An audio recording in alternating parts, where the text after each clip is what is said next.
সন্ধ্যা হয়েছে, তো একটা কিছু তো খাবারের বানাতে হয়, জলখাবার। তো তাড়াতাড়ি করে একটা আলু সিদ্ধ করে নিলাম। সঙ্গে আছে পাউরুটি, পেঁয়াজ কুচি, কাঁচা লঙ্কা কুচি, সুজি, লবণ, আর বাকি তো সব আছে। দেখুন আমি কিভাবে জলখাবারটা বানাই। সঙ্গে থাকুন, দেখুন পুরোটা, স্কিপ করবেন না, প্রথম থেকে লাস্ট অবধি। তো আলুটা এখন পেস্ট করে নেব। তো আলুটা মেখে নিলাম, দিয়ে দিলাম পাউরুটি,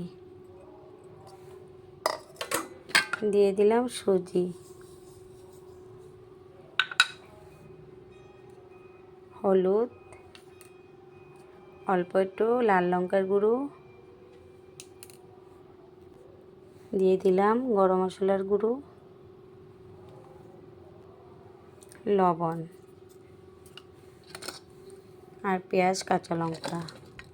তো এটা মেখে নেব এখন তাড়াতাড়ি করে। তো মেখে নিলাম। এখন ছোট ছোট করে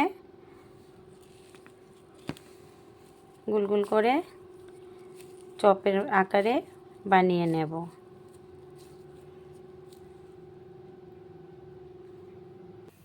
তো বানিয়ে নিয়েছি। এখন কড়াইতে তেল দিয়ে দিলাম, বেজে নেব।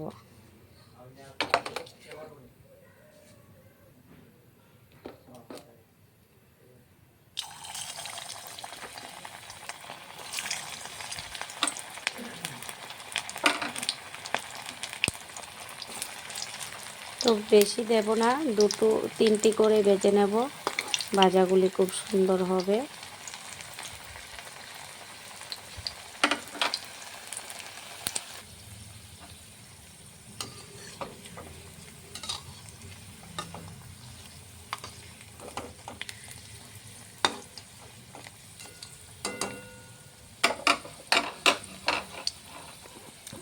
তো হয়ে গেছে, উঠিয়ে নিলাম।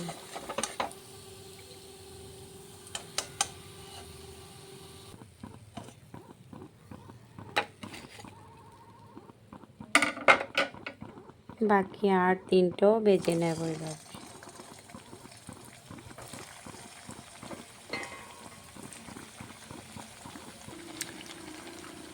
তো হয়ে গেছে, উঠিয়ে নিলাম। তো কেমন হয়েছে আলু পাউরুটির স্ন্যাক্স? চা দিয়ে খেতে খুবই ভালো লাগে, তো জানাবেন। তো আজকের মতন এটুকুই, টাটা।